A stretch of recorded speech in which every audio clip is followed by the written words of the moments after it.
দর্শক, আজকে happening point আমরা সাজিয়েছি। নিশ্চয়ই আপনারা সবাই গণমাধ্যম খেয়াল করেছেন, সকল জাতীয় দৈনিকে আজকে এই খবরটি রয়েছে। মুক্তিযোদ্ধা শহীদ ক্যাপ্টেন শেখ কামালের আজ ৭২তম জন্মদিন। কিছুক্ষণ আগে মাননীয় প্রধানমন্ত্রী ভাষণ রেখেছেন, সেখানে অনেক অজানা তথ্য তার এই ভাষণের মধ্য দিয়ে নতুনভাবে আবার আমাদের সামনে উপস্থিত হয়েছে।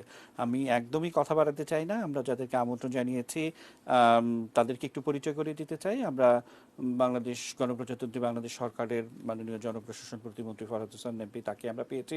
ফরহাদ ভাই, আপনাকে স্বাগত জানাচ্ছি। আমরা পেয়েছি শেখ শহীদুল ইসলাম, সবাই আমরা তাকে চিনি। তিনি সাবেক মন্ত্রী এবং নানাভাবে আমরা তার কাছ থেকে রাজনীতি বা রাজনীতির বিশ্লেষণ প্রায়শই শুনে থাকি। অনেক দিন পর শেখ শহীদুল ইসলাম স্যারকে আমরা পেয়েছি। স্যার, কৃতজ্ঞতা জানাচ্ছি আপনাকে। আমরা পেয়েছি বরকতে খোদা, অনেকেই আমরা হয়তো চিনি, শেখ কামালের ঘনিষ্ঠ বন্ধু। নানাভাবে তার কাছ থেকে লেখা এবং অন্যান্য বিষয়গুলো নিয়ে আমরা একটু সমৃদ্ধ করতে চাই আমাদের আর্কাইভ এবং অন্যান্য বিষয়গুলোকে। আমরা পেয়েছি রফিকুল হাসান, বাংলাদেশের ইতিহাস তো বটেই, ক্রিকেটের ইতিহাসে যিনি জয় বাংলা ব্যাট নিয়ে মাঠ করতে নেমেছিলেন, পৃথিবীর একটি মাত্রই ঘটনা, সেই রফিকুল হাসান স্যারকে পেয়েছি। স্যার, অসংখ্য কৃতজ্ঞতা আপনাকে। আমরা পেয়েছি আরও যারা অনেকেই আমাদের সাথে যুক্ত হবেন, তানভীর ভাই হয়তো যুক্ত হতে পারেন, সালমান ভাইও আমাদের সাথে যুক্ত হতে পারেন। আমরা পেয়েছি গাজীপুর সিটি কর্পোরেশনের মেয়র জাহাঙ্গীর আলমকে আমরা পেয়েছি, কারণ তারুণ্যের প্রতীক। এই প্রজন্মের সন্তানটা কি শিখছে সেটাও আমরা হয়তো আজকে আপনাদের সামনে শোনাতে চাই। আমরা কথা আর বাড়াতে চাই না। মাননীয় প্রধানমন্ত্রী কিছুক্ষণ আগে বক্তব্য রেখেছেন, সেখানে তিনি বলেছেন বিশেষ করে শেখ কামাল, তার জন্ম বা পিঠাপিঠি ভাই বোনের খুনসুটিটা কি হয়ে থাকে, বা নানান একটা অনেক অসংখ্য সুন্দর একটি স্মৃতিচারণ তিনি আজকে করেছেন। আমরা সেটার একদম শুরুর অংশটা, এবং মানে বলতে বলতে প্রধানমন্ত্রী বলছিলেন যে সংস্কৃতি মনা রাজনীতিবিদ বাংলাদেশে বিরল। আমরা একটু শুনে, তার ভাষণটা একটু শুনে ফরাদ ভাই আপনাকে দিয়ে শুরু করব। মধ্যে আমার বাবা জেলে যান, কাজে বাবার স্নেহ থেকে ও সম্পূর্ণ বঞ্চিত ছিল। আমিও বঞ্চিত ছিলাম, কিন্তু ঠিক বাবাকে চেনা মানে আব্বাকে চেনা বা তার যে আদর পাওয়াটা ছোটবেলা, সেটা সে একেবারেই পায়নি বলতে গেলে। কামাল এত গুণ ছিল ওর ছোটবেলার থেকে, কিন্তু যেহেতু আমার আব্বা রাজনীতি করতে যে বারবার কারাগারে বন্দি থাকতে হতো, সংসারে অনেক কাজের দায়িত্ব মার পাশে থেকে সে পালন করত। এবং আমার থেকে বয়সে ছোট হলে আমি বলবো যে চিন্তায় চেতনায় সব দিক থেকে ওর ভিতরে চমৎকার মানসিকতা ছিল, দায়িত্ববোধ ছিল, কর্তব্যবোধ ছিল, যেটা সব থেকে প্রয়োজন ছিল আমার মায়ের জন্য, সেটা সে বুঝতো। আমরা ছোটোবেলা থেকে একই সাথে খেলাধুলো করেছি, পড়াশোনা করেছি, আবার ঝগড়াও করেছি, মারামারিও করেছি, সবই করেছি। কিন্তু যেহেতু আমরা পিঠাপিঠি দুই ভাই বোন, আমাদের সবসময় একটা নিজেদের ভিতরে ভালো একটা সমঝোতাও ছিল। ও যে কোনো কাজে ওর কখনো কিছু প্রয়োজন হলে সে আমার সঙ্গে আলোচনা করতো, আমাকেই বলতো, সব থেকে বেশি নির্ভরও করতো। কামালের যে বিভিন্ন গুণগুলি ছিল, তার মধ্যে যেমন সংগঠন করাটা গুণ, খেলাধুলা, ক্রিকেট খেলতো, ফুটবল খেলতো, হকি খেলতো, বাস্কেটবল খেলতো, এমন কোনো খেলা নাই যাতে তার পারদর্শিতা ছিল না। এবং যে কাজেই সে হাত দিত সেখানেই তার একটা মেধার বিকাশ ঘটত। সিতারে তার অপূর্ব হাত ছিল, তেমন সাংস্কৃতিক চর্চার দিক থেকে চমৎকার গান গাইতে পারত। মানে কামাল ঘরে ঢুকলে পরে সে সবসময় হাঁটতে চলতে সবসময় গান গেতে গেতেই আসতো, তাতে বোঝা যেত কামাল এখন আসছে। এবং অপূর্ব সুরেলা গলা ছিল তার। আমরা শুনছিলাম মাননীয় প্রধানমন্ত্রীর এই কথাগুলো। নিশ্চয়ই শেখ শহীদ, আপনার অনেক কিছু মনে পড়ছে। বরকত ভাই, আপনার তো মনে পড়ছেই। মানে তার আগে আমাদের সঙ্গে ফরহাদ ভাইকে দিয়ে আজকের অনুষ্ঠানটা শুরু করতে চাইবো, যে মাননীয় প্রধানমন্ত্রী যে শব্দটি ব্যবহার করেছেন, সংস্কৃতি মনা রাজনীতিবিদ, অর্থাৎ বাঙালির ছেলেদের বৈশিষ্ট্যটি, চিত্রটি এমনই তো হওয়া উচিত। ফরহাদ ভাই, আপনি বলছিলেন যে মাননীয় প্রধানমন্ত্রী ব্যক্তিগত পর্যায়ে অনেক স্মৃতিচারণ বিভিন্ন সময় করতেন। যদি শুরুটা কিভাবে করবেন ফরাদ ভাই? জি, প্রথম আপনাকে অনেক ধন্যবাদ জানাচ্ছি আজকে এই অনুষ্ঠানে। আহ, আহ, শেখ কামালের আহ, যারা বন্ধু বা যারা সহপাঠী ছিলেন, অথবা যারা এই যে তার সাথে খেলতেন, তার সঙ্গী ছিলেন, আহ অনেকেই এখানে আজকে উপস্থিত আছেন। আমি তাদেরকে শ্রদ্ধা জানিয়ে বলবো, এবং একই সাথে আজকে আপনি জানেন আগস্ট মাস আমাদের জাতীয় শোক দিবস। এবং এই মাসেই আবার শেখ কামাল এবং বঙ্গমাতা মুজিবুর মুজিবের জন্মদিন। আজকে ৫ তারিখ শেখ কামালের এবং ৮ তারিখে ৮ই আগস্টে বঙ্গমাতার জন্মদিন। তো আমি এই ১৫ই আগস্ট ১৯৭৫ সালের ১৫ই আগস্টের সেই কালো রাত্রিতে বঙ্গবন্ধুর পরিবারের সব সদস্যদের প্রতি এবং জাতির পিতা বঙ্গবন্ধু শেখ মুজিবুর রহমানের প্রতি স্মৃতির প্রতি গভীর শ্রদ্ধা নিবেদন করে আমার বক্তব্য শেষ করছি। আমরা যে শেখ কামাল সম্পর্কে যেটুকু আমরা জেনেছি, তা হচ্ছে আমি জেনেছি আমার মাননীয় প্রধানমন্ত্রী তিনি বিভিন্ন সময়ে তার যে বক্তব্য তিনি আত্ম দিয়েছেন, এবং বিভিন্ন সময় তার বক্তব্যের মধ্য দিয়ে এবং কখনো ব্যক্তিগত আলাপচারিতার মধ্য দিয়েও কিন্তু আমি আ আ শেখ কামাল সম্পর্কে কিছু বিষয় আমি জানার চেষ্টা করেছি, জেনেছি। তিনি যেটা বলেছেন, তিনি বলছেন আমরা পিঠাপিঠি ভাই-বোন ছিলাম, এবং শেখ কামাল অত্যন্ত প্রাণচঞ্চল, আমি বলব তারুণ্য উদ্দীপ্ত একজন তরুণ ছিলেন। এবং তার বহুমুখী প্রতিভা ছিল। মাননীয় প্রধানমন্ত্রী বলতেন যে সে এত ভালো সেতার বাজাতো, মাঝে মাঝে ৩ তলার সেই চিলের কোঠাতে সে এত সুন্দর সুর তুলতো, একটু রাত হলে আ বঙ্গবন্ধু সেই সেতারের সেই মূর্ছনা তিনিও অত্যন্ত পছন্দ করতেন, এবং এই ধানমন্ডি ২৫ নাম্বারের বাড়ির পরিবেশটি একটি অন্যরকম একটা পরিবেশ ধারণ করত। তো সেটি তিনি বলতেন। এবং একই সাথে আমরা জানি যে শেখ কামাল এত অল্প বয়সে ২১ বছর বয়সে তিনি যুদ্ধে যান। তার আগে তিনি ছাত্রলীগের আ এক একজন সদস্য হিসেবে তিনি কখনো নেতা হতে চাননি। তিনি তার পিতার পরিচয় কখনো আ আ দিতে স্বাচ্ছন্দ্য বোধ করতেন না। তিনি কিছুটা লাজুক প্রকৃতিরও মানুষ ছিলেন। কিন্তু হুম। ভিতরে ভিতরে আহ, অত্যন্ত প্রতিভাবতী ফরহাদ ভাই, আমি এবং আমি যখন কথা বলছিলাম, এবং নিশ্চয়ই মনে আছে যে আমাদের সঙ্গে একজন সাবেক ক্রিকেটার আছেন, মানে একদম ক্রিকেট অন্তঃপ্রাণ। আমি একটু রকিবুল ভাইয়ের কাছ থেকে একটু শুনবো। রকিবুল ভাই, আমি শুরুতে যে কথাটি বললাম যে ক্রিকেটের ইতিহাস তো বটেই, বা বাংলাদেশের ইতিহাসের এটি একটি অনন্য ঘটনা যে খেলার মাঠে খেলতে যাচ্ছে খেলোয়াড়, মানে আপনি নামছেন, আপনার ব্যাটের মধ্যে জয় বাংলা স্টিকার লাগানো, মানে এটি তো একমাত্র ঘটনা পৃথিবীর ক্রিকেটের ইতিহাসে। এই কথা তো আমি বলতে পারবো নাকি ভুল বলছি? কিংবা সেই স্টিকার লাগানো কে লাগালো, কেন লাগালেন, সেই কথাটা কি আবারও একটু শুনবো আপনার কাছ থেকে, রকিবুল ভাই?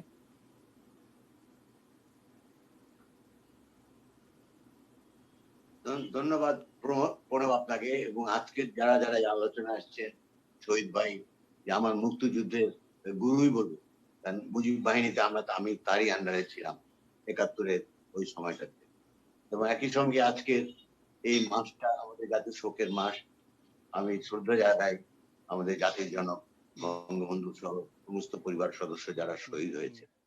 একই সঙ্গে আমি এখানে যারা আলোচক আছেন, আমার খুব গর্ব লাগছে যে বিশেষ করে আমি একজনকে খুব অত্যন্ত ভালো জানি, বরঞ্চ বলতে পারি আমি ভালোবাসি, একটু প্রেমেও পড়ে গেছি, সেটা হলো ফরহাদে। বয়সে ছোট, আমি নাম ধরেই বললাম ফরহাদ।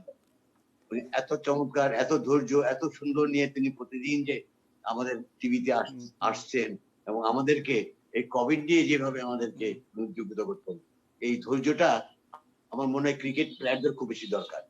ফরহাদ ভাইয়ের যে ধৈর্যটা আছে, তাহলে ভালো খেলতে পারবে। সেই দিনটি ছিল যে কথাটা প্রণব আপনি বললেন যে ক্রিকেটে তো আপনারা জানেন সব অঙ্গনেই আমাদেরকে বিমাতামূলক সড়ক ব্যবহার করা হয়। ৭১ সালের এটা ২৬শে ফেব্রুয়ারি ঢাকাতে বাংলাদেশ তখন তো হয় নাই, তখন পাকিস্তান বনাম আন্তর্জাতিক একাদশে একটা টেস্ট ম্যাচ।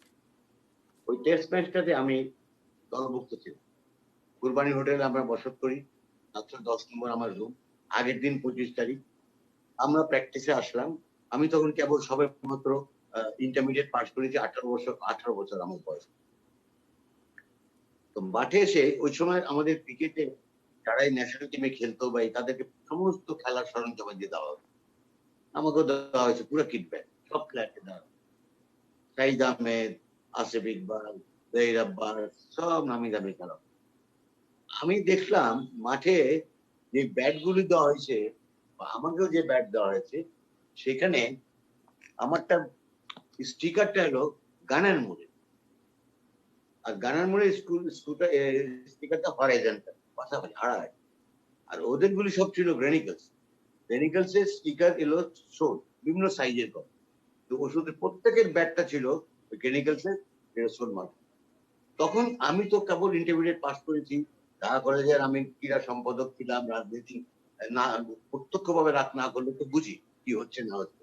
ইয়া ভুট্টোর টাল বাহানা চলছে, বঙ্গবন্ধু জাতির জনক এর আওয়ামী লীগকে ক্ষমতায় যেতে দিবে কিনা প্রথমবারের মতো, সবকিছুই জানা ছিল। ওটা দেখার পরে আমার যে জিনিসটা আমার ভিতরে কাজ করেছে 1970 সালে, আপনারা যে মনে করে থাকেন অলিম্পিকে, অলিম্পিকে একটা জি হাতে গ্লাভস, কালো গ্লাভস পরে একজন অলিম্পিক অ্যাথলেট সেই প্রতিবাদ জানিয়েছিলেন এবং ব্ল্যাক পাওয়ারের কথা বলে। তো আমার জন্য আমি চিন্তা করলাম একটা নীরব প্রতিবাদ, আমাকে এই সুযোগ আছে, আমি একটা নীরব প্রতিবাদ জানাবো এই টাল বাহানার দিকে। তো সাহসী ছিলাম, যেহেতু ক্রিকেট খেলতাম ওই সময়, তো ক্রিকেট খেলতে হলে তো মুখে পাটা লাগে। তো আমি মাথায় রাখলাম ওটা। 25 তারিখে প্র্যাকটিস শেষ করে বিকেলবেলা ব্যাক করলাম হোটেলে 710 নম্বর রুমে। আমার বন্ধুবর শেখ কামাল, যদিও আমার একাডেমিক্যালি 1 বছর senior, but we are very close from mid 60s বাস্কেটবলের মধ্য দিয়ে। এবং আমার বাড়িও গোপালগঞ্জ, ও তারা ওখানে ইন্টারাকশন গোপালগঞ্জে যতটা না হয়েছে ঢাকাতে বেশি হয়েছে, এন্ড শহীদ ভাইয়ের বদলতে আর একটু বেশি হয়েছে। তো তখন আমাকে ওই সবাই শুভেচ্ছা জানানোর জন্য, উইশ করার জন্য কামাল আসলো, একটা মোস্তফা জালাল মহিউদ্দিন সেও আসলো, বাকি যিনি বিএমএ আরো বন্ধু বান্ধব আছে। তখন আমি কামালের সামনে এই কথার উত্থাপন করলাম যে, কামাল, আমি একটা একটা ঘটনা ঘটাবো কালকে। কালকে আমরা যখন এই টেস্ট ম্যাচে, কামাল বুঝতে পারেনি কি ঘটনা ঘটাবি, তুই ভালো খেল, আমাদের এটা চাই। না, ওদের এই ঘটনা আমার ব্যাটে স্টিকার লাগাইতো, আমি আমার ব্যাটের পিছনে জয় বাংলা স্টিকার লাগাইলাম, কারণ শোট ওদের গ্রেনিকালসের। আর আমার কথা হলো যে জুলফিকার আলী ভুট্টোর নির্বাচনী মার্কা ছিল শোট, আমার নির্বাচনী আমার খেলার মার্কা হবে জয় বাংলা। তখন আপনাদের অনেকের মনে আছে, শহীদ ভাই তো মনে থাকবেই, এবং আমার এখানে অন্যান্য যারা আছেন, 3 কোণে একটা স্টিকার বেরিয়েছিল পুরা জয় বাংলা, ঢাকা হ্যাঁ। শহর, চট্টগ্রাম শহরে। এগুলো ডিস্ট্রিবিউট করা হতো।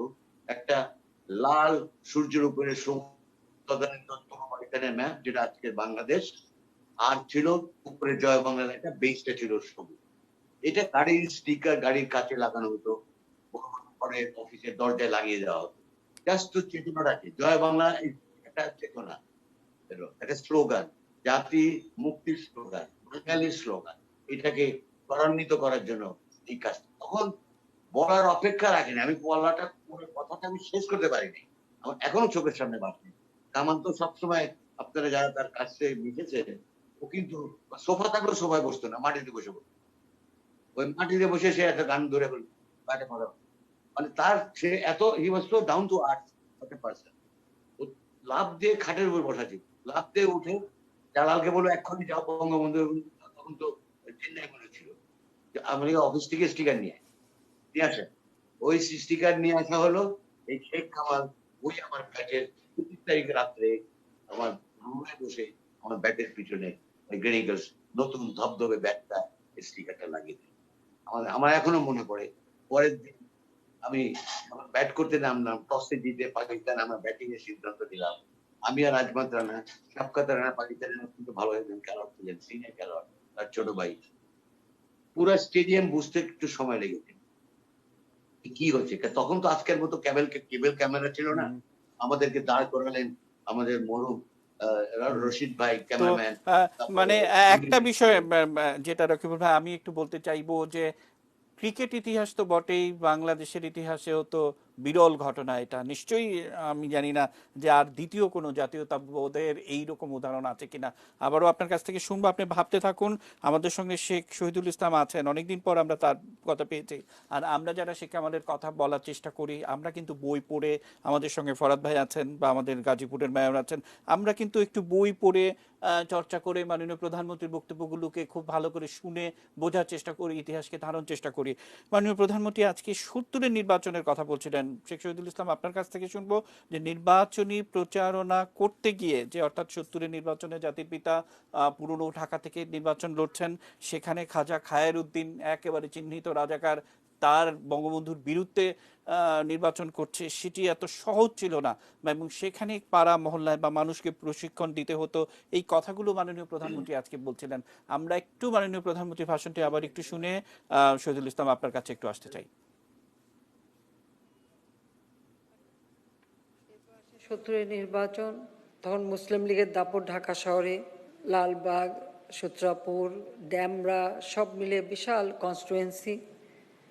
মুসলিম লীগের নেতা খাজা খয়রুদ্দিন ঢাকায় সেখানে নির্বাচনে প্রতিদ্বন্দ্বিতা করছে, সেখানে আমার আব্বা বঙ্গবন্ধু শেখ মুজিব প্রতিদ্বন্দ্বিতা করছেন। এবং কামালের মাঝে যে এই যে প্রচারণা চালানো বা নির্বাচনে মানুষকে সম্পৃক্ত করা, এবং সেই সময় ছিল মানে এই প্রথম এক মানুষ এক ভোট এবং সিল মেরে ভোট দেওয়া, এটা মানুষকে প্রশিক্ষণ দিতে হতো। তাকে একটা এলাকার দায়িত্ব থাকতো, আমরা যেতাম এবং সেখানে যে এই প্রশিক্ষণটা মানুষকে দিতে হতো। তা কামাল সেখানে বিশেষ ভূমিকা রাখতো। তো প্রত্যেকটা জায়গায় ঘুরে ঘুরে সে নির্বাচনী প্রচারণা চালাতো এবং অত্যন্ত দক্ষতার সাথে সে কাজগুলি করেছিল। 7ই মার্চের ভাষণ যখন জাতিপিতা দিচ্ছেন, আপনারা দেখবেন সেখানে কিন্তু সে মঞ্চ কামাল উপস্থিত ছিল এবং সেখানেও মানুষকে সম্পৃক্ত করা এবং নিয়ে আসা সে কাজের সাথে সে সম্পূর্ণভাবে জড়িত ছিল। 25শে মার্চ সেই সন্ধ্যা থেকেই মানে আমাদের ধানমন্ডি এলাকার যত যুব সমাজ, ধানমন্ডি, লালমাটি, মোহাম্মদপুরে এই সমস্ত যুবকদের নিয়ে তাদেরকে সুসংগঠিত করা, যুদ্ধের জন্য প্রস্তুত করা, গোপনে তাদেরকে ট্রেনিং দেওয়ার ব্যবস্থা, সেগুলি যেমন তারা করেছে। আর ওই দিন যে ব্যারিকেড দেওয়ার একটা নির্দেশনা জাতিপিতা দিয়েছিলেন, তখন সে তার সকলকে নিয়ে নেমে যায়। আবাহনী ক্লাবের মাঠ থেকে নিয়ে 7 মসজিদ রোড থেকে একেবারে লালমাটি, মোহাম্মদপুর পর্যন্ত এই সমস্ত এলাকায় যে ব্যারিকেড দেওয়ার কাজটা ওই দিন রাত্রে কামাল শুরু করে। শেখ শহীদুল ইসলাম কি যুক্ত করবেন? আমরা যে কথা বলছিলাম যে ইতিহাসের পথ ধরে ইতিহাসের তথ্য নিয়ে এই অনন্য এক শেখ কামালের কথা আমরা বলছি, অনেক কিছু কাজ থেকে দেখার সুযোগ। শেখ শহীদুল ইসলাম কি জানাবেন? দেখুন, আমি প্রথমে আজকের এই আলোচনা শুরু করার পূর্বে গভীর শ্রদ্ধা ভরে স্মরণ করছি সর্বকালের সর্বশ্রেষ্ঠ বাঙালি, জাতির জনক বঙ্গবন্ধু, বেগম মুজিব, কামাল, জামাল, রাসেল সহ 15ই আগস্টের সকল শহীদদের। আমি তাদের রুহের মাগফিরাত কামনা করি এবং পরম করুণাময় আল্লাহ তাআলা তাদেরকে শহীদের মর্যাদা দিয়ে বেহেশতের সর্বোচ্চ স্থানে তাদেরকে স্থান করে দিন, এই কামনা করে আমার বক্তব্য শুরু করছি। দেখুন, শেখ কামাল আর আমি 1 বছরের ছোট বড়। আমার 1948 সালের 29শে সেপ্টেম্বর জন্ম টুঙ্গিপাড়াতেই, আর তার পরের বছর অগস্ট মাসের 5 তারিখে কামালের জন্ম। আমরা ছোটবেলায় 1954 সাল পর্যন্ত একই সঙ্গে টুঙ্গিপাড়ায় মানুষ হয়েছি এবং আমরা প্রকৃতপক্ষে ঘুমের সময়টুকু বাদে সবসময়ই প্রায় একই সঙ্গে থাকতাম 54 সাল পর্যন্ত। 54 সালে যখন বঙ্গবন্ধু শেরেবাংলার মন্ত্রিসভায় স্থান পান, ইয়ংগেস্ট মিনিস্টার, সবচেয়ে কম বয়সী ব্যক্তি হিসেবে, তখন কামাল ঢাকায় চলে আসেন পরিবারের সঙ্গে এবং 1962 পর্যন্ত আমরা আমি টুঙ্গিপাড়ায়, কামাল ঢাকায়, কিন্তু আমরা প্রায়ই ঢাকায় আসতাম, দেখা সাক্ষাৎ হতো। 1962 সালে আমি ম্যাট্রিকুলেশন পাশ করে আমার খালার বাসায় 32 নম্বরে আমি ওখান থেকে এই কলেজ অ্যাটেন্ড করতাম, ঢাকা কলেজে। এবং এই আমি আর কামাল 1962 থেকে 1973 সাল পর্যন্ত একই রুমেই ছিলাম, 32 নম্বরে। আমরা সেই জন্য শেখ কামালকে আমি যেভাবে দেখেছি, আমার মনে হয় যে এত ইন্টিমেটলি দেখার সুযোগ খুব কম ব্যক্তিরই হয়েছে। কারণ ধরতে গেলে আমাদের সারাটা জীবনই কেটেছে একই সঙ্গে। এবং আমি কামালের মধ্যে যেসব প্রতিভার সন্ধান পাই, ইতিমধ্যেই আপনারা এগুলো বলেছেন, আমি সেই তার সাংস্কৃতিক ক্ষেত্রে প্রতিভা, নাট্য অঙ্গনে প্রতিভা, ক্রীড়া ক্ষেত্রে প্রতিভা, সাংগঠনিক প্রতিভা এবং তার যে মেধা এবং প্রজ্ঞা ইত্যাদি, এবং সবচেয়ে বড় জিনিস আমি কামালের মধ্যে যেটা দেখেছিলাম সেটা হলো যে কোনো পদের প্রতি তার কোনো লোভ ছিল না, বরং কাজের প্রতি তার ছিল প্রচন্ড আগ্রহ। এমন কোনো মিছিল নাই যে ওই সময় কামাল অ্যাটেন্ড করে নাই, কামাল স্লোগান দেয় নাই, কামাল সম্মুখ সারিতে থাকে নাই। আমি যখন 1968 সালে আমাকে গ্রেপ্তার করা হয়, কারাগারে আমাদের 15 দিনে একবার দেখা করত, এবং প্রত্যেকটা সাক্ষাৎকারে ওই সময় কামাল আমার খোঁজ নিয়েছে, ওই কারাগারে এসছে, আমাদের সঙ্গে দেখা করেছে, এবং আমরা এত ঘনিষ্ঠ ছিলাম যে কামাল আর আমি এটা অবিচ্ছেদ্য একটা সত্তা বলা যায়। আমি কামালকে দেখেছি, তার সাংগঠনিক প্রতিভাকে দেখেছি। আমি যেটা এখানে উল্লেখ করতে চাই যে দেখুন, শেখ কামাল রাজনীতি করতেন না, যদি পদ হিসেবে বিবেচনা করেন তাহলে তিনি নেতা ছিলেন না, কিন্তু শেখ কামালের মধ্যে কিন্তু স্বভাবজাত একটা নেতৃত্বের গুণাবলী ছিল, যে নেতৃত্বের গুণাবলী তাকে যে কোনো জায়গায় সে উপস্থিত হতো, তাকে কেন্দ্রবিন্দুতে নিয়ে যেত। কামাল তার মধ্যে রাজনীতি করার যেসব গুণাবলী থাকা প্রয়োজন সবগুলোই ছিল। আবার যে কাজটি তিনি করতেন অত্যন্ত সিরিয়াসলি করতেন। আমি আর কামাল কিন্তু একসঙ্গে রওনা দিয়েছিলাম ভারতে যাওয়ার জন্য, আমাদের টুঙ্গিপাড়া থেকে দত্তপাড়া হয়ে ইলিয়াস ভাইকে নিয়ে তারপরে আমরা ভারতের উদ্দেশ্যে রওনা দিই। সুতরাং সেখানেও আমরা একই সঙ্গে ছিলাম। আমরা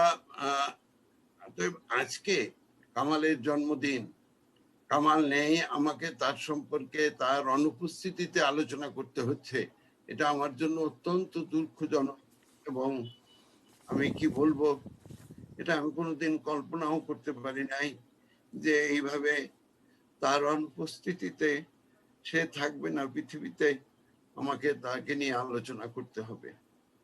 শেখ কামাল ছিলেন বন্ধু বাৎসল, শেখ কামাল ছিলেন কর্মী বান্ধব। তার কাছে যদি কোনো খবর যেত যে ছাত্রলীগের কোন একটি কর্মী কোথাও বিপদে আছে, কামাল নিজের ভালো মন্দ চিন্তা না করে ছুটে যেতেন সেই কর্মীকে বিপদ থেকে উদ্ধারের জন্য। শেখ কামাল, আমি দেখেছি যে যেখানে এই আমাদের রাষ্ট্রযন্ত্রের কোনো সুযোগ সুবিধা প্রধানমন্ত্রীর ছেলে হয়েও তিনি ব্যবহার করেন নাই। আমি আসবো আপনার কাছে। ইউনিভার্সিটিতে আজকে যখন মাননীয় গিয়েছেন, প্রধানমন্ত্রী যে বক্তব্যটি রেখেছেন অসংখ্য রকমের তাৎপর্যপূর্ণ বক্তব্য, একেবারে প্রতিটা জিনিস ডিটেইল তিনি বলেছিলেন, এবং এর বক্তব্য থেকে অনেক কিছু মানে শেখার রয়েছে। আমি সেই যার কারণেই আমি বারবার শুরুর দিকে বলছিলাম যে আমরা যতটুকু পড়ার চেষ্টা করি, যতটুকু মাননীয় বক্তব্য থেকে নোট নেওয়ার চেষ্টা করি, সেটা হয়তো বেশি করে শোনাতে পারলে অনেক বেশি কাজে লাগতো। আমাদের সঙ্গে এই প্রজন্মের যারা আছেন তাদের কাছে একটু যাব, এবং একজন মানুষ বিশেষ করে বরকতের খোদা ভাই, আমি কৃতজ্ঞ তার কাছে, কারণ বরকত ভাইকে আমি অনেক আগে থেকে চিনি। সেই তখন থেকে আমরা দেখেছি যে সবসময়ই এই দিনটিতে তার কথা শুনি, এবং যথেষ্ট তথ্য এবং সব কিছু নিয়ে আমাদেরকে সবসময় সমৃদ্ধ করেন বরকতে খোদা। বরকত ভাই, কোনো সুনির্দিষ্ট প্রশ্ন নেই আপনার কাছে, আপনি আজকে কি যুক্ত করবেন বরকত ভাই? ধন্যবাদ। শোকের মাস,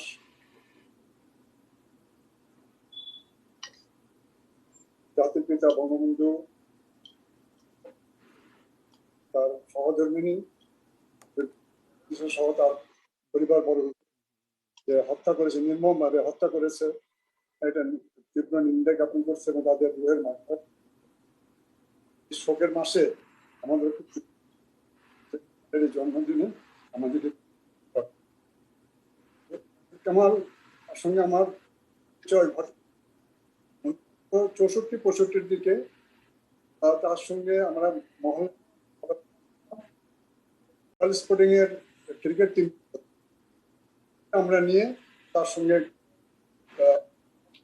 ক্লাব টিম ছিল, সেখানে হলো প্রথম হলো সেখানে আমরা ফেব্রুয়ারিতে মোহাম্মদপুর থেকে সবাইকে নিয়ে প্রভাত ফেরিতে আমরা সব মোহাম্মদপুরে বাঙালিদেরকে নিয়ে আমরা প্রভাত ফেরিতে যেতাম।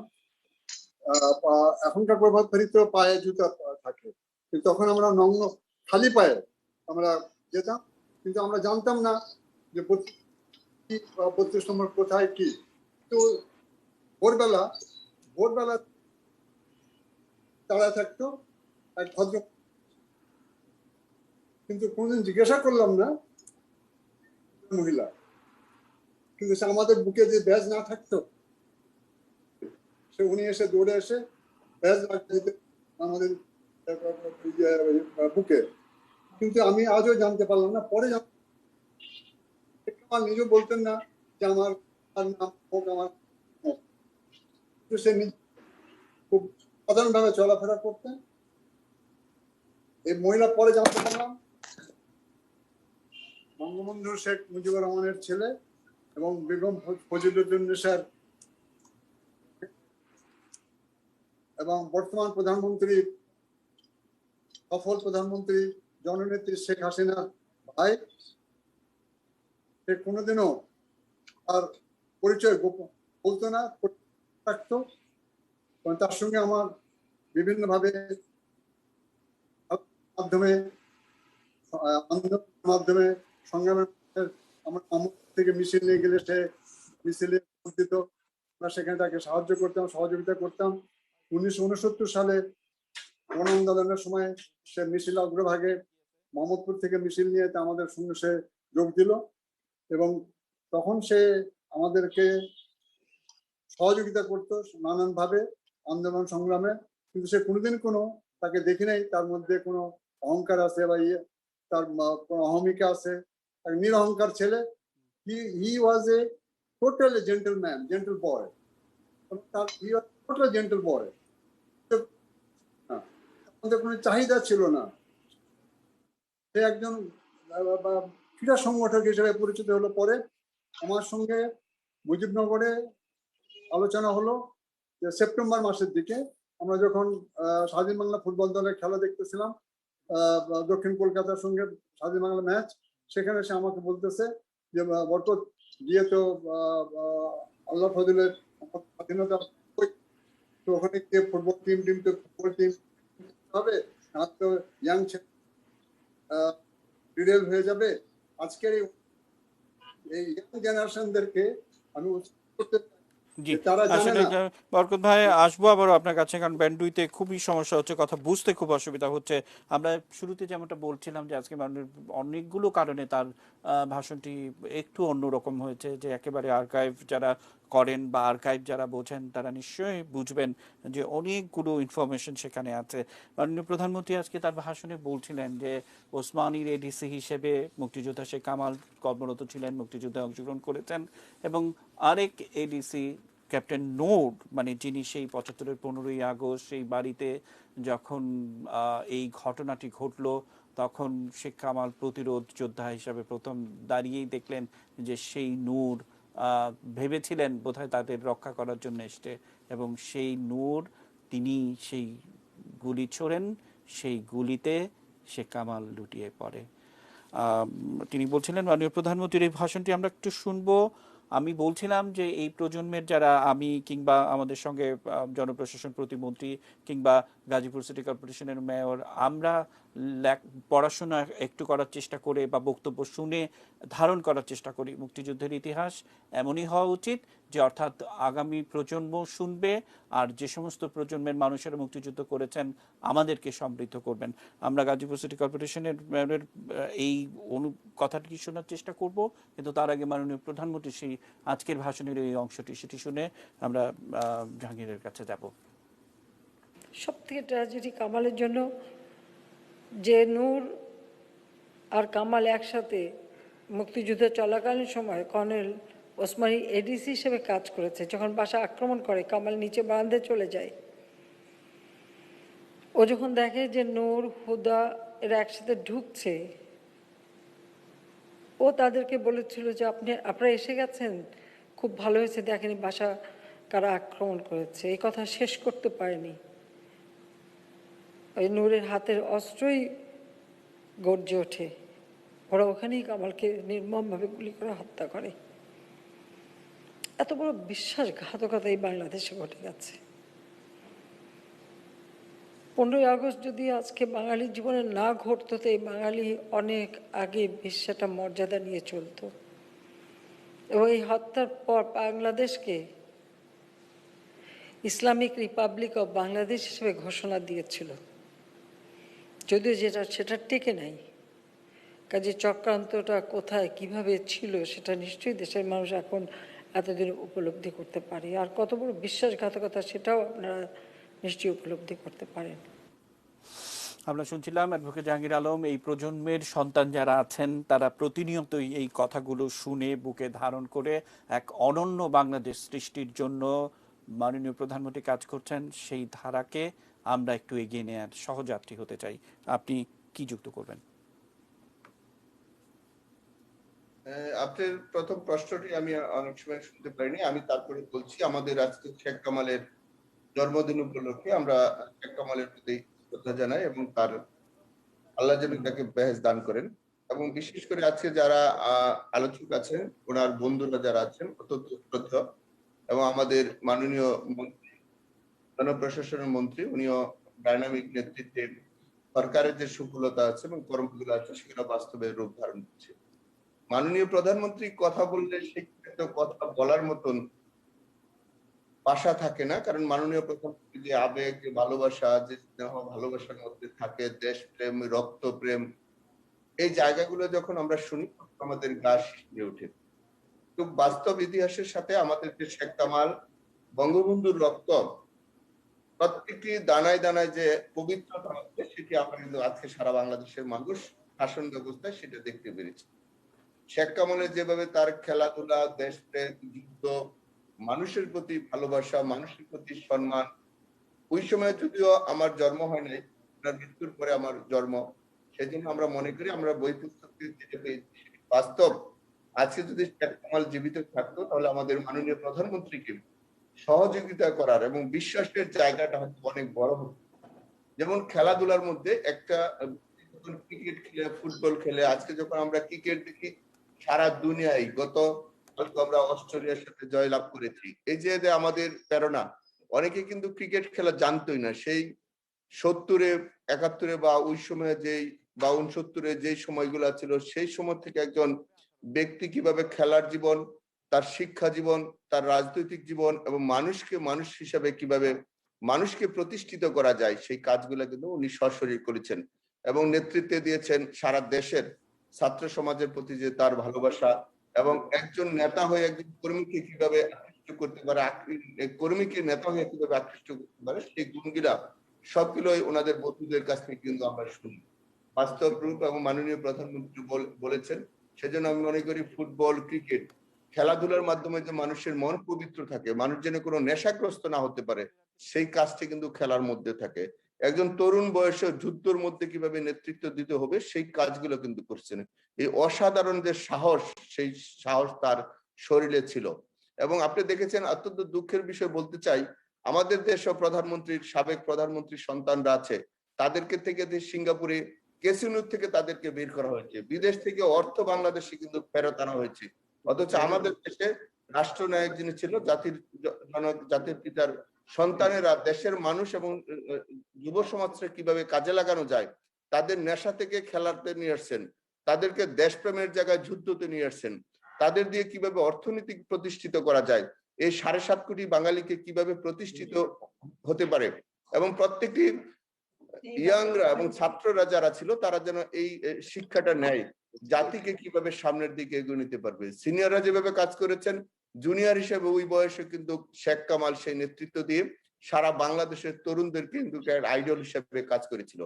যে সময় উনি আবারও আসবো আপনার কাছে। আমরা বলছিলাম যে মানে ঘুরে ফিরেই আমি সেই বক্তৃতাটির রেফারেন্স আজকে এই কারণেই দিচ্ছি যে একেবারে আক্ষরিক অর্থে কমপ্লিট ওয়ার্ক যেভাবে বলে। আমরা আবারও মাননীয় প্রধানমন্ত্রীর বক্তব্যের কিছুটা অংশ শুনে শেখ শহীদুল ইসলাম আছেন, তার কাছে আবার একটু যেতে চাই। মুক্তিযুদ্ধে দেরাদুনে ট্রেনিং নেয়, ট্রেনিং নিয়ে সে রণাঙ্গনে যায়, পরবর্তীতে বাংলাদেশ সরকার এর ভিতরে কয়েকজনকে অফিসার ট্রেনিং দেওয়ায়, ওয়ার কোর্স করায়, এবং কামাল তার মধ্যে একজন, এবং এরপরে কর্নেল ওসমানীর এডিসি হিসেবে তাকে নিয়োগ দেওয়া হয়। ঘাতকের দল মধ্যে মেজর নূর, সেও তখন ওসমানীর এডিসি ছিল। 16 তারিখে পাকিস্তানের হানাদার বাহিনী সারেন্ডার করে।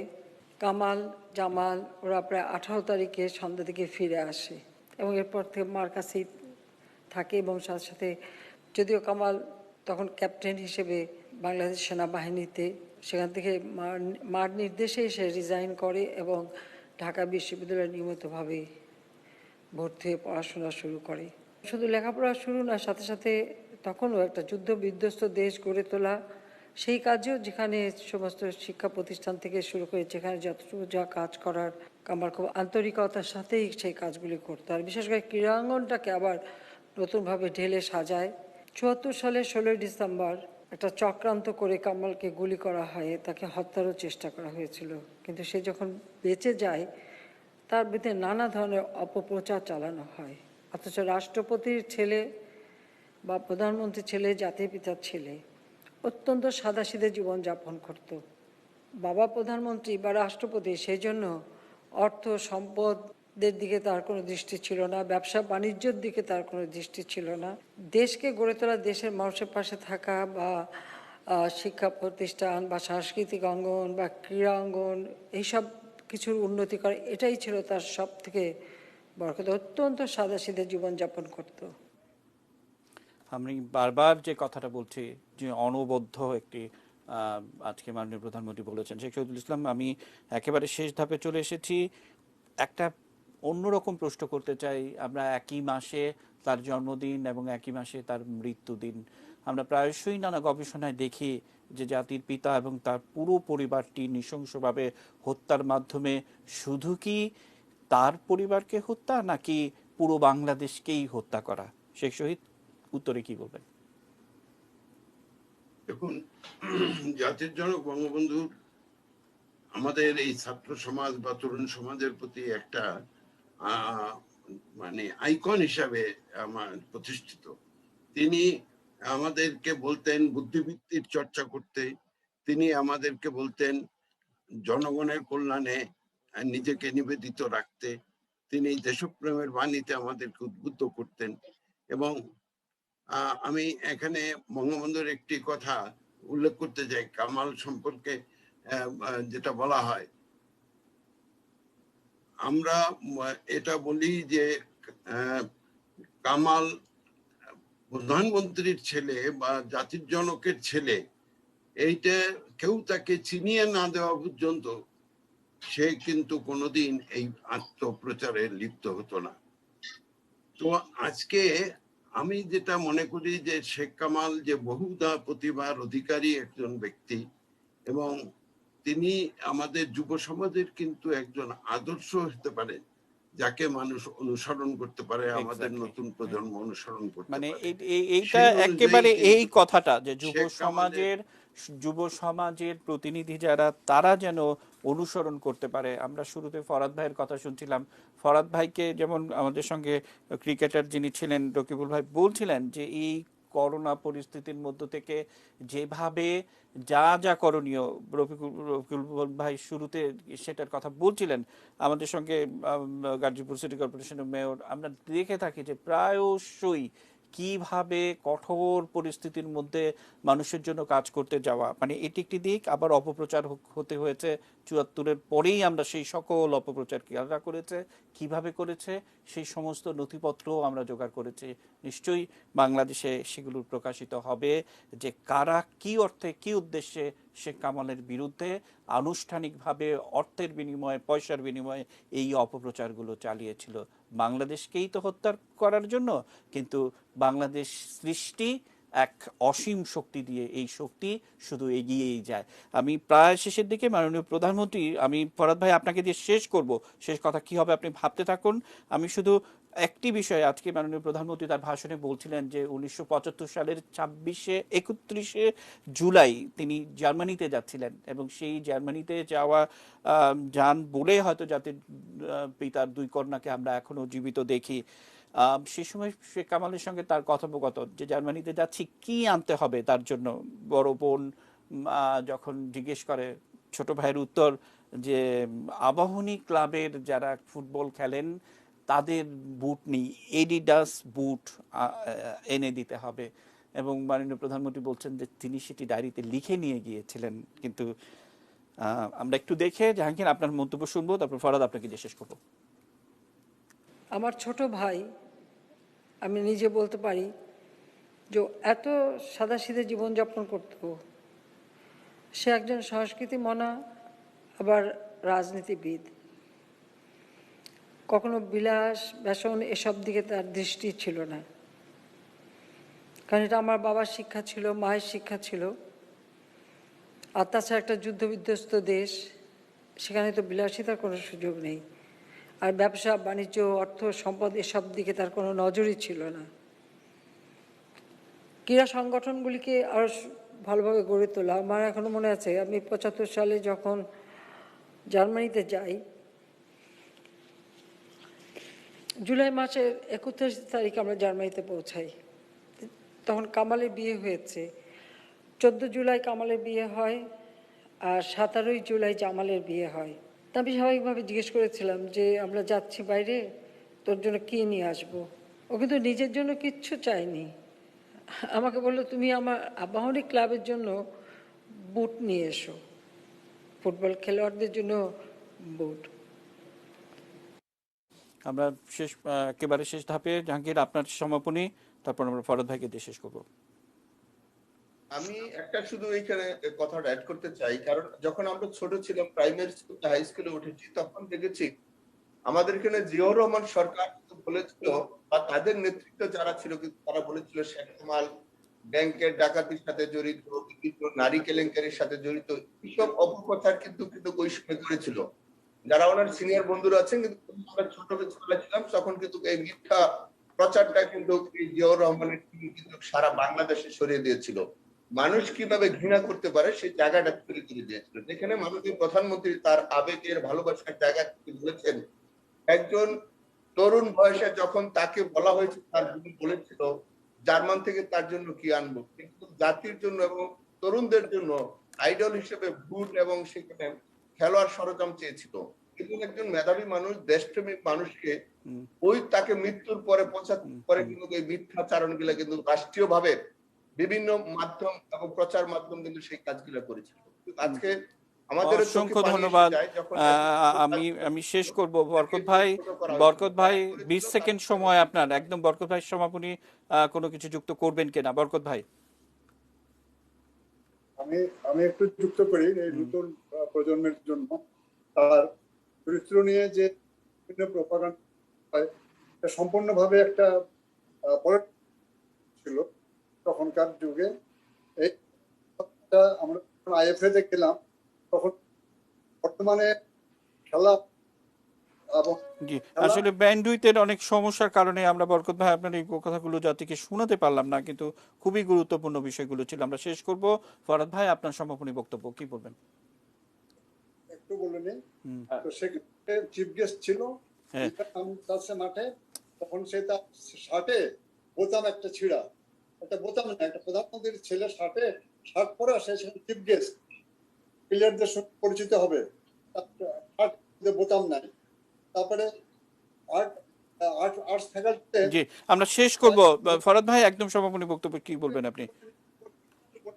যেটি মাননীয় প্রধানমন্ত্রী আজকে বক্তব্য বলেছেন যে তার ছোট ভাই শেখ কামাল তিনি এত সাদামাটা জীবনযাপন করতেন। আমরা দেখেছি শেখ কামালকে কিন্তু সবসময় যখন ঢাকা বিশ্ববিদ্যালয়ের ছাত্র, যখন তিনি ক্রীড়া সংগঠক হিসেবে তিনি আপনার ইয়েদের খেলোয়াড়দের সাথে পরিচিত হচ্ছেন, তিনি শার্ট এবং একটি সিম্পল প্যান্ট এবং স্যান্ডেল পায়ে, এবং শার্ট কখনো তিনি ইন করতেন না, একটা ফুল শার্ট পরতেন, ভদ্র ছেলের মতো ফুল শার্ট পরতেন, এবং তিনি সবসময় হাস্যোজ্জ্বল থাকতেন।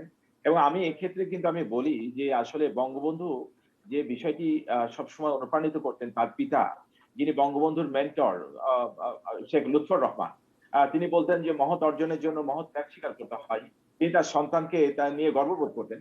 ঠিক এভাবে বঙ্গবন্ধু বলতেন সেই 1975 সালের 11ই জানুয়ারিতে যখন কুমিল্লা সেনানিবাসে এই পাসিং আউটে যখন তিনি বক্তব্য রাখছিলেন, বলছিলেন একটা কবিতার ছন্দ উনি বলেছিলেন যে মুখে হাসি বুকে বল তেজে ভরা মন, মানুষ হইতে হইবে মানুষ যখন।